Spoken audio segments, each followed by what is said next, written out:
जीवन में आज संघर्ष ही संघर्ष है। जहां भी देखो हर एक मनुष्य परेशान है। परेशानी उसे है नहीं, परंतु वह परेशानी को बना देता है। जीवन में खुश रहना है तो उसका समाधान भी आपके उन्हीं परेशानियों से निकलेगा।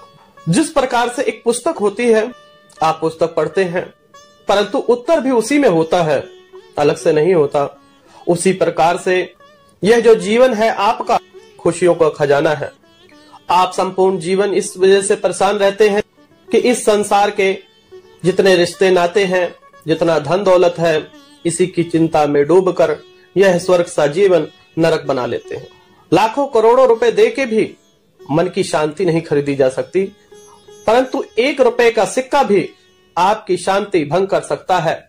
अगर आप लंबी आयु प्राप्त करना चाहते हैं तो खुश रहना सीखें।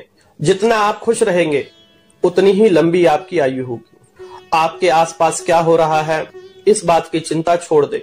जो आपका है वह आपके पास ही रहेगा और जो आपका नहीं है वह आकर भी चला जाएगा। इस संसार में कोई भी परेशानी हो, आप मुस्कुराते रहिए, उसी मुस्कुराहट में ही आपको रास्ता भी मिल जाएगा।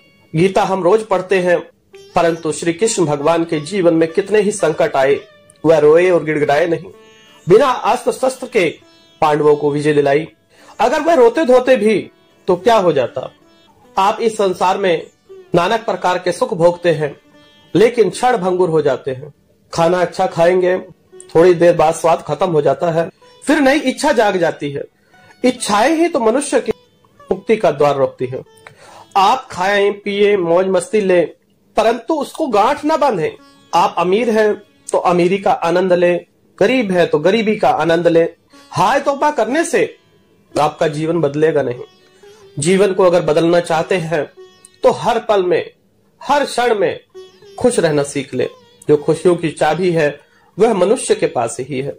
दुख तो इस प्रकार से है कि हम एक बार कथा करने एक जगह गए, वहां पर सासू मां कहने लगी कि महाराज जी, हमारी बहू बहुत ही दुष्ट है, उसको ना किसी चीज का संस्कार है, मेरा बेटा जोरू का गुलाम बन गया। तो हमने पूछा कि आपकी बेटी कैसे है?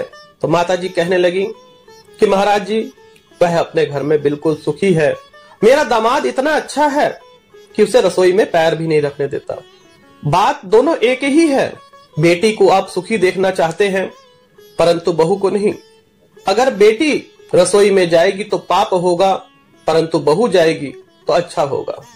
वही कार्य दोनों ही कर रहे हैं, परंतु यहाँ पर दुख है कि वह उसकी बहू है और वहां पर वह सुखी इसलिए है कि उसकी बेटी को कोई काम नहीं करना पड़ता।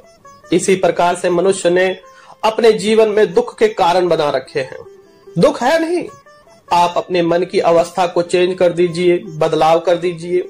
जो बहू है उसे बेटी समझिए, तो जो आपको दुख था वह दुख खत्म हो जाएगा। जो दूसरे घर में गई है वह भी तो आपकी ही बेटी थी, जो इस घर में आई है वह भी किसी की बेटी है। तो बहू बेटी का जब रिश्ता ही खत्म हो जाएगा, चारों तरफ जब बेटी ही नजर आएगी तो सुख ही सुख होगा। आप सास बनकर न देखें, एक बहू बनकर देखें तो आपका जीवन खुशियों से भर जाएगा। दुख के भोगी भी आप हैं, सुख के भोगी भी आप हैं। बस मन की अवस्था जो है उसको बदल दीजिए, सुख ही सुख आपके जीवन में है।